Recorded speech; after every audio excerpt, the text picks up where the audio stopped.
This is a reading from the Autobiography of Maria Valtorta. Friendly things. We read in Genesis that God made the animals to serve man, and also to comfort him, I add. Yes, the more man, by God's will, possesses a soul which leaves behind the mediocrity of the mass, which seems to be composed mainly of amorphous, dull beings, something resembling a glutted animal or an insect in a cocoon, being satisfied with their daily routine that ask and strive only to live out with no shocks or effort either, the more he is destined to suffer the incomprehension of his fellows, and then he takes refuge in the beasts as regards this world, and in God as regards the other. And between these two apexes he weaves a cloth, which he passes and passes again amidst all the rest, which is more bristly, a greater torture than the carding thistle weavers make use of in their patient toil. One's fellow man, what a thistle, bristling with spines he always is, and all the more so the more our being is by nature affectionate, humble, and sensitive. He derides and tramples upon us and lowers his shoulder to drive us to the fringes of life, humanly speaking. This is the main path for the overbearing, the cold-hearted, the thoughtless, the deceitful. On the supernatural side, no. We, the apparently defeated in life because we are unable to be the egocentric people life requires one to be in order to succeed, are the real winners. For we conquer, at the price of ourselves, not the small, limited life in time, but the life which is perpetual dawn, perpetual noonday, indeed, full, beatific noonday, flowing on forever and ever in the orbit and light of the eternal sun. How much pain to get there, how much cold, how much solitude, how much bitterness, how many tears, how much dying hour by hour in 1,000 ways, killed by ourselves for our good, killed by others through their wicked impulse. To die by a moral death compared to which the death of God, physical death, Adam's punishment, is much, much less. And then we look around with heavy hearts and faces bathed in tears, and instead of the absent or hostile gazes of our fellows, encounter the faithful glances of the lesser creatures. And then, in the place of the kiss denied us, or given us treacherously by our neighbor, we encounter the sincere greeting of the animal, and then our hands, which uselessly reached out to embrace and caress, and were rejected, bend to caress the beasts, which never reject one who loves them, and repay him with purity of affection.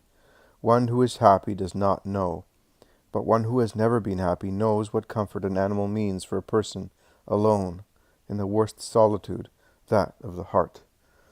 I have greatly loved animals as the work of God, and as a comfort in my life, which has never been happy, in human terms, of course, the prisoner of too many things, for one can be a prisoner though outside a material jail. I share with all prisoners a love for the animals who have been my companions and comforters in all my years of imprisonment. And don't think I'm exaggerating. I have suffered very, very much, and hope to be able to give you a description, though brief, through these pages, which you asked me to write. I have suffered much. It would initially appear impossible. An only daughter, rather well off, healthy up to age 20, with my parents living and seemingly living in full harmony on the surface. What did I lack? Nothing. What did I lack in reality? Everything. That everything which was necessary for me, that is, a great, great, great maternal love. What did I care about toys, sweets, amusements, when these were given to me with advanced fanfare and an eventual gallop of glacial severity, or, worse, accompanied by disgusting scenes within the family? How I envied the poor children whom I saw eating their pieces of bread in their mother's arms, whom I saw playing with the rag dolls that motherly love had designed for them, whom I saw growing up as happy chicks on a sunny threshing floor in a home where the love of both spouses shone like a sun, streaming forth in torrents upon their children. No one envied her palace, provided she had a quivering cradle beside the spent fire, says Pascoli. If I am not mistaken in repeating the verse after so many years since studying it, for my part I can say, no one would envy my life, apparently endowed with good, if, while having love in his poor home, he had been able to see the reality of my home. It should thus cause no amazement that I became so passionately attached to animals, birds, dogs, turtles, chickens, pigeons, rabbits, my companions at play and in solitude, companions that gave me more joy than dolls, because they were alive, and more sorrow, because they died.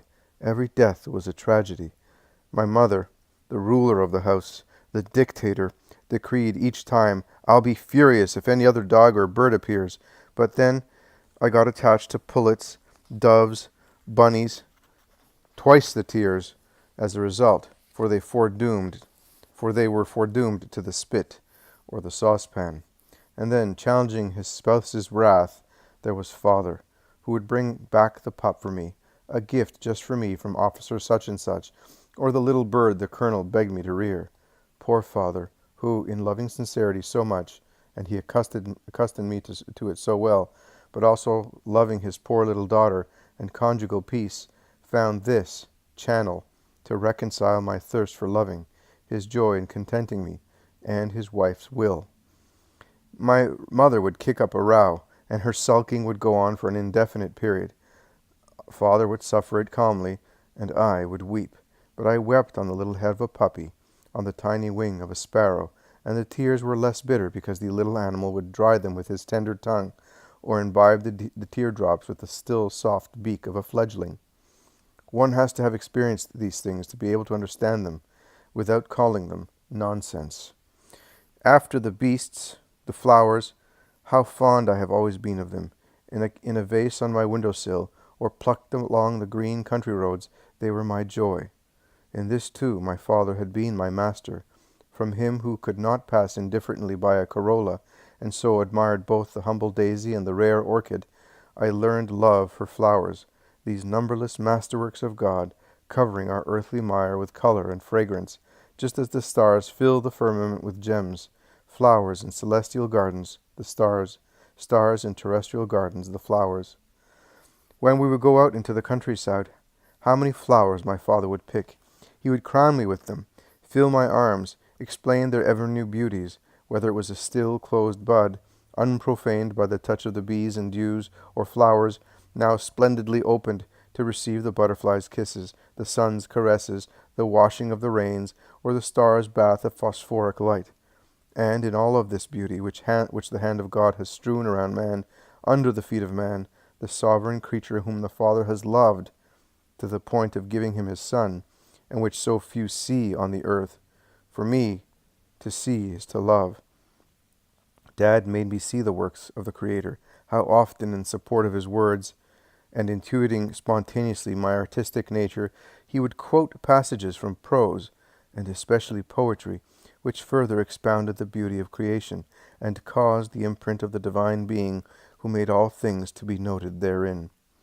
Animals and plants, sunsets, dawns, such virginal, chaste, moonlit nights, starry nights so full of thrills, and you, sea bells, that murmur with the lapping of the small waves, sigh wearily at the dead of night with howls and bursts of infernal laughter, slap against the reefs, and you, azure lakes of Italy, and hills and plains and mountains, you, all beautiful, because you were made by my God, you that I have loved, and that have loved me, and come to see me in my 10 years' seclusion, for I greatly loved, observed, and studied you, and still see you with my mind's eye. May you be blessed for the joy you have given me. May you be blessed for the faith you have given me. May you be blessed for the hope of an eternal beauty, grandeur, still of which you are a limited reflection, and have infused into me, for the love that came to me from you and joined me to you, for the love with which my Father loved you, with which my Father made me love you, for the love with which God made you and conserves you. Oh, may you be blessed. And blessed be he who for man's comfort made you, and to comfort me, his poor daughter, granted to myself the ability to see you as you are, the perfection and testimony of God, the word of God at all hours, a spur to obedience, beauty, usefulness. I am more tired and ill than usual, and thought flees, but I am not inclined to write literature. I am only obeying a desire of yours, Father. I am thus little concerned with style. I am stating, in so far as my current weakness allows, my feeling regarding the things which have found an echo in me.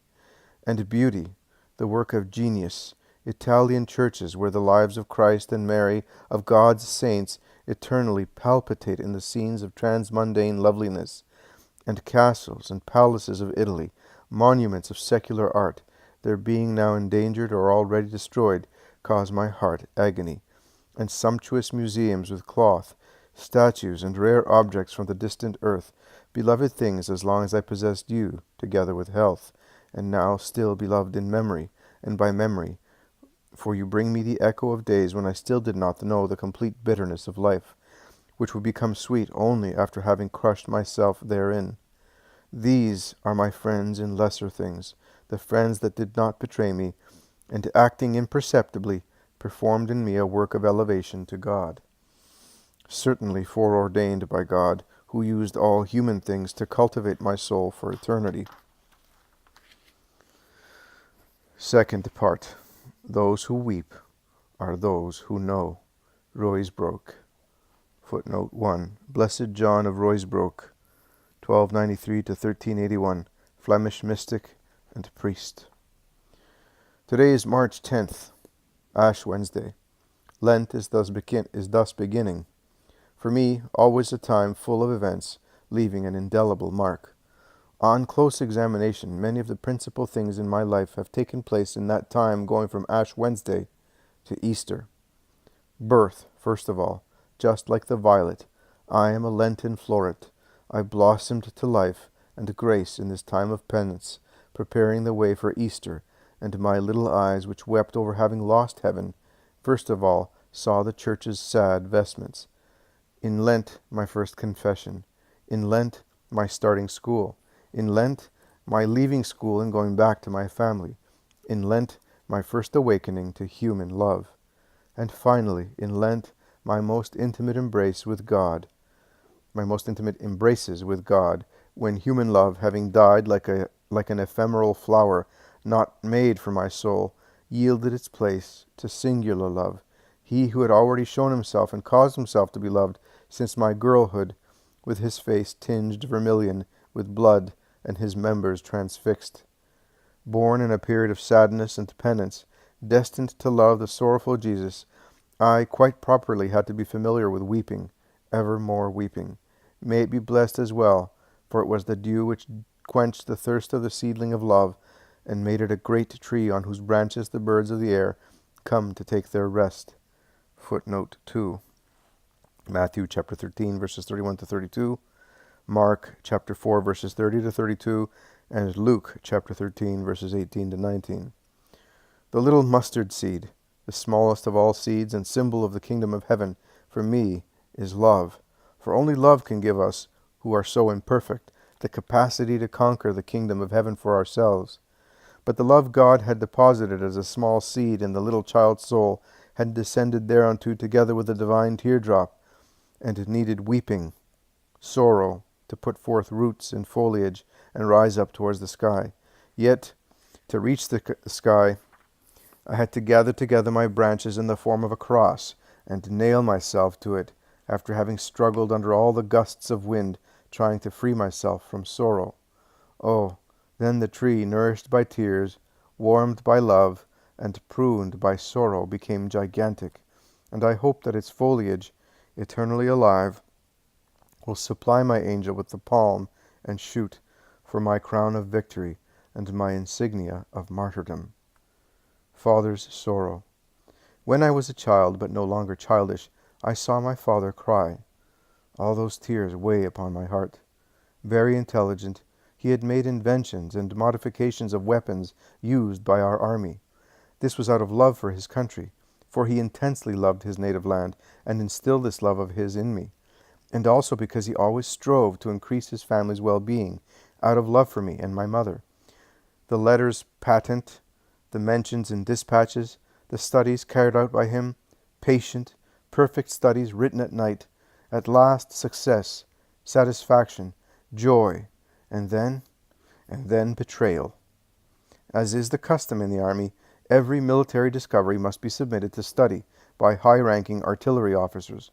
Among these my father found his Judas, a small modification and corruption through a payment to the owner of the arms factory where father had made the models made to be submitted to the ministry were the trap. My father, of a lower rank, and not wishing to resign from the army and sell his discovery to Belgium, France, or Austria, which had requested it, offering a tidy sum, found himself in a condition of inferiority. Those were times, it must be recalled, when obscure protection defended people affiliated with special organizations, and my father was not one of them, and did not ever want to have anything to do with such a bunch. I'm guessing she meant the Masons. So he lost. The ministry, the generals, and the press spoke of him with the words of praise, but the patent went to the other, the betrayer, and the prophet as well. But, as always, this betrayal money yielded accursed fruit. Glicenti, the one who gave false testimony for money, was stricken with paralysis and vegetated for years and years like a brute.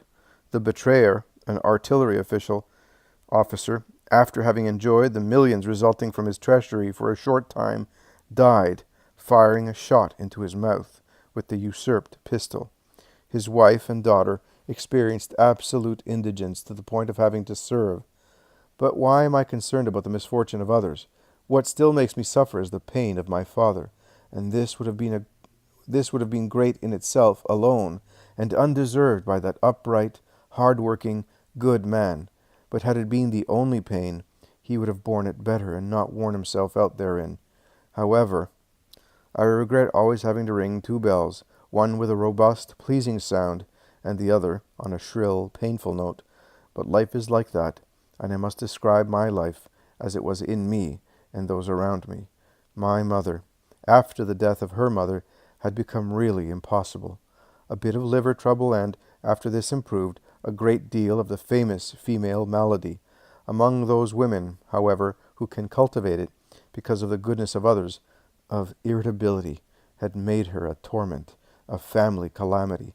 If she had had 10 children, limited financial means, no domestic servants, and thus a need to roll up her sleeves from morning to night and drudge to keep her home in order, she would not have manifested hysteria, I assure you.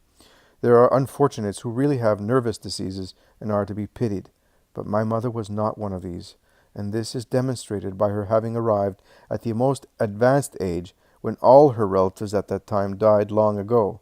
Only herself was ill, with egotism, pride, and overbearance. My grandmother, during the first 10 years of married life, had curbed her daughter's whims and soothed her son-in-law's wounded heart, for she cared for him as a most loving mother. They were both good and loved one another.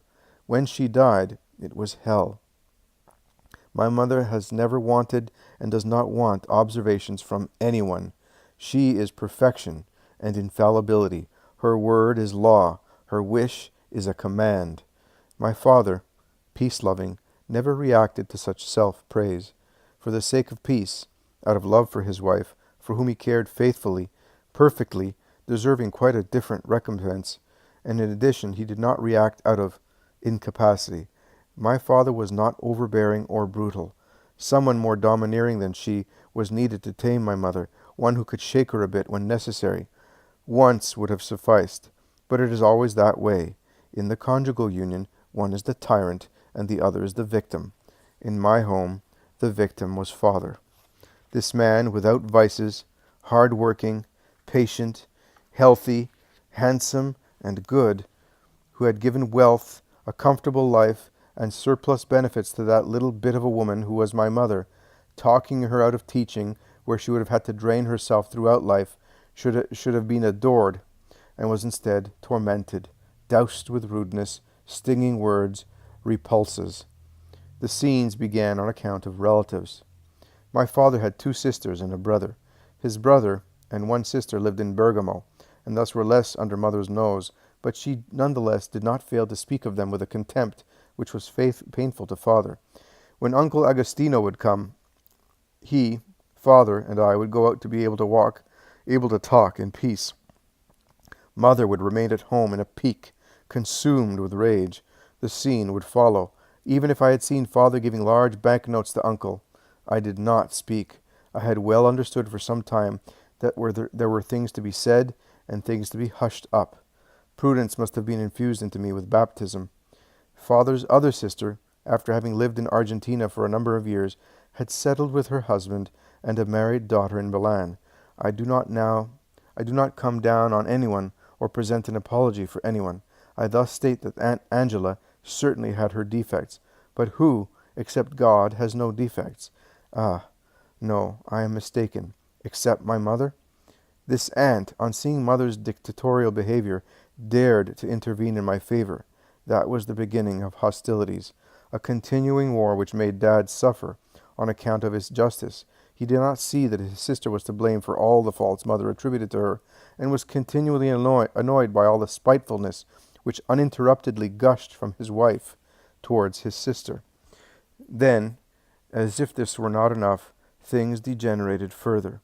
What an inferno! I still wonder where mother found such an ample measure of strength, justification, support, and venom to torment father. I think of Solomon when he says there are 3 things which drive man away from home: a smoky fireplace, a leaking roof, and a quarrelsome woman. Footnote, an adaptation of the book of Proverbs. See Proverbs chapter 19, verse 13, and chapter 27, verse 15. Progress took care of the smoke and the water, and father did not have to suffer from these 2 household, or rather house-building annoyances. But as for the quarrelsome wife, poor father, he was better than wise King Solomon, for he put up with her without fleeing, without losing his patience, but rather continuing to love her, while he suffered a great deal on her account. This is a picture of Giuseppe Valtorta, Maria's father. He had the rank of Maresciallo Maggiore Capo Armaiolo, which translated means Marshal Major, Chief of Weaponry, in the 19th Light Cavalry Regiment. Guide.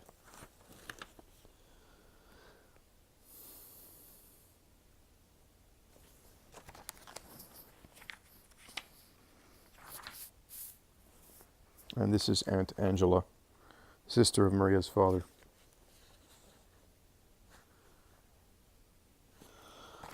Indeed, nothing wounds us more than seeing ourselves unappreciated by those close to us, on whom we have lavished a wealth of affection. Father lavished affection on his wife, but this wealth was used as an arm to wound him more.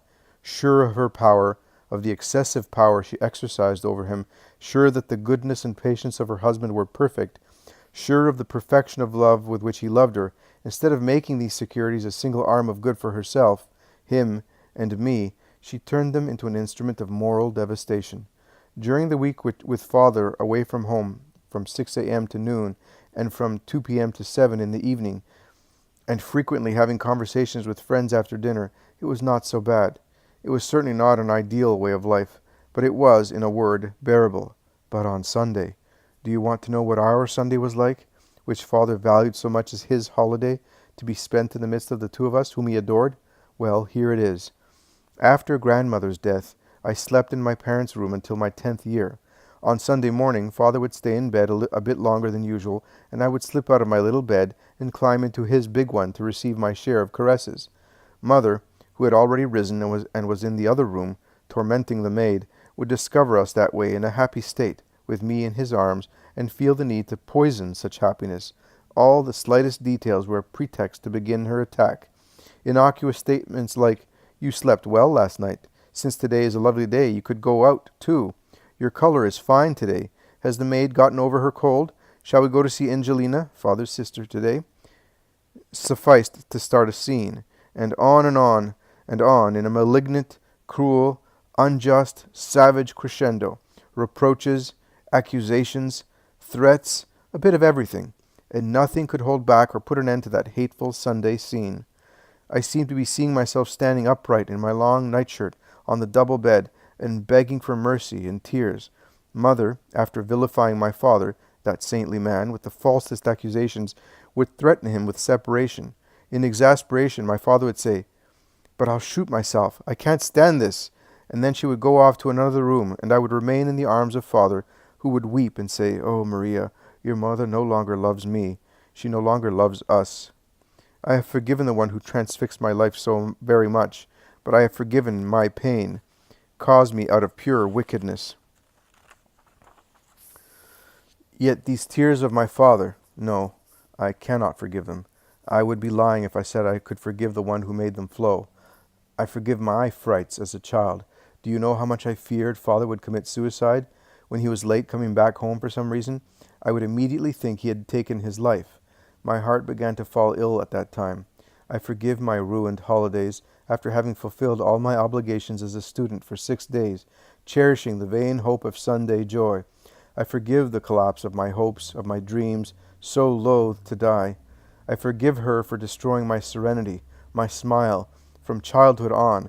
I forgive her for having made me submerge my day from the first hours in weeping, dejection, and pessimism. I forgive all this. I forgive everything bad that was unjustly given to me, and all the good, my good, that was selfishly taken from me, but not those tears, not my father's tears. They belong to me as the most precious of paternal relics, and are enclosed in my heart, which was furrowed by them, like drops of molten lead, from childhood on, but they do not belong to me to the point that I can forgive them. Instead, from the enclosure where they live, from the scar their falling has left in me, they cry out. They cry out in a tearful voice, in a loving voice, in a prayerful voice, "Remember and be just." I remember and am just. I have gone on loving my mother because I have my father's heart. If I had had another heart, I don't know if I could have loved her after seeing how she tormented that man. I have continued to love her out of a natural tendency then, and as a duty. Oh, how sad to be loved as a duty! But I have loved my father for her sake, and mine with love, with so much love. You will see how we loved each other until the end. I am outlining this subject because it is too painful for me, since I have the impression that our dead are in contact with us, circling around us and watching over us. I feel my father's arms around my body shaken by sobs, and hear his voice saying, "Oh, Maria, your mother doesn't love us. It is a knife blade twisting in my heart." That's what our holidays were like. And yet, as the tenacious optimists we were, throughout the week we stored up treasures of good grace and kindness, in the hope that the following Sunday might be better than the preceding one, which had been so unhappy. Illusions. And then, when the major celebrations came, both father and I were keen on them. Christmas, Easter, St. Joseph's, St. Anne's, Mother's Saint's Day, my birthday, father's, the wedding anniversary. The fit customarily began before and tapered off once the holiday was over, ruining everything. When I read the Gospel, among the many miracles of Jesus, I paused in admiration at the healing of lunatics. More than lepers cleansed, blind people healed, and the dead raised to life. This is a miracle. For if all misfortunes are truly such, this calamity of being wicked and torturing those living with one is the greatest misfortune. It is leprosy eating away at the soul, blindness which blinds, deafness making one deaf to the heart's voices, death to goodness, a crime against oneself and one's neighbor, an offense against God. A wicked person is worse than a natural calamity from which we cannot be delivered, because it is willed by eternal laws. But precisely because it is willed by eternal laws, its crises are notably spaced out over time. We are thus resigned to the misfortunes which come to us from nature, and from the inexorable course of events among peoples. Perhaps this derives from the fact that being decreed in eternity by the Eternal, and forming part of our existence as living persons on the earth, they are rendered bearable by a special grace of God. I have seen life spring up again in towns, devastated by earthquakes and volcanic eruptions. Amidst the ruins and lava I have seen flowers blossom again, birds build their nests, women rock cradles with lullabies, men come back singing from work, and hope and love rise anew, like the phoenix from the ashes of disaster. But the despair a human being brings to other beings like himself, who, on account of ties of blood or affection, cannot and do not want to rebel, is tremendous. The fruit of a heart enslaved by the demon of selfishness, overbearance, and pride yields a bitterness accompanying one like gall throughout life, a bitterness and a special vision strengthening the faculty to see behind the deceitful scenes of social conventions.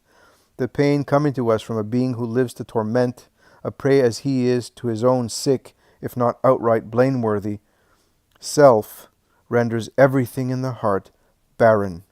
Along his way, hopes die, dreams collapse, and all works of goodness melt away.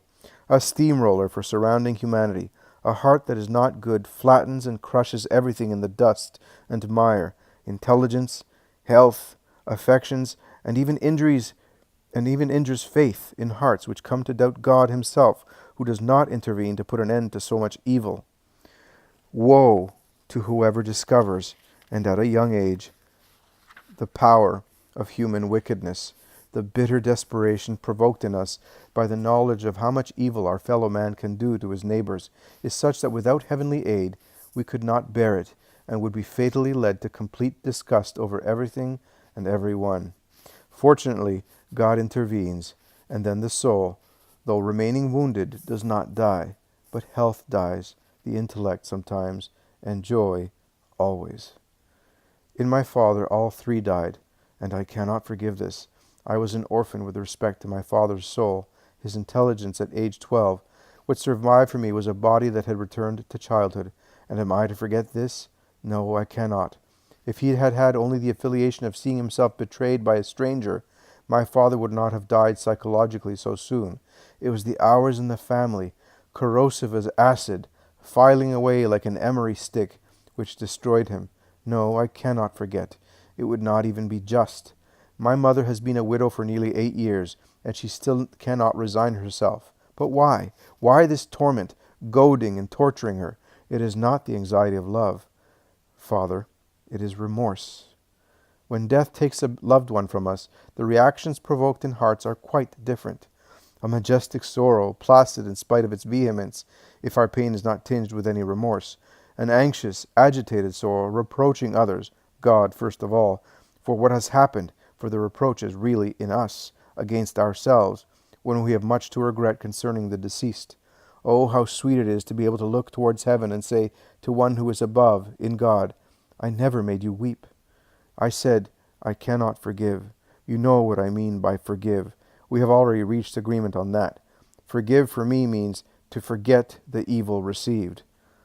Out of love for God, I have now come to forget the evil which I have received, because that evil has bounced me into the arms of Jesus like a ball, violently flung to the ground, and has thus become a good for me. But I cannot, I have no right, to forget the evil my father received. And in not forgetting it, I do not forgive it. All I can do is not reprove the one who did it, and disregard her having been responsible, continuing to respect her, as if she had been a perfect companion for the husband God granted her. And that's all. I can't manage any more, and I don't want to out of veneration for my father. 31 years passed, from 1904 to 1935. What a long time. And for all that time, my father suffered on this account, with his heart trampled upon, his feelings wounded, his affections scorned, his health destroyed, his intelligence damaged, his dignity as a man mortified, until the final hour. Ah, what a sum of filial sorrow I have weighing on my heart! Only by setting upon the shoulders of Jesus, my divine Cyrenean, am I able to drag along this mountain of wormwood, which has always crushed my sensibility as a daughter, and squeezed tears of blood from my fibers. In this illness, which is so tormenting, long, and demoralizing, you see that I am serene. But what you do not know, for then you did not even know I existed, is my agonizing pain, which nearly drove me mad when my father died. But what you do not see, for no one aside from God and my angel sees it, is my constant longing for my father, my missing father, my calling father, my thinking of father. When I think of how and what he suffered, it is as if the sting did not torment my flesh, but penetrated into my heart. And when I, in turn, am trampled upon, you know how, there are two names I invoke: Jesus, Father, my two loves, my two comforts, my two magnets. On their account, good is easy for me, and death, which will open the way for me to join them, sweet.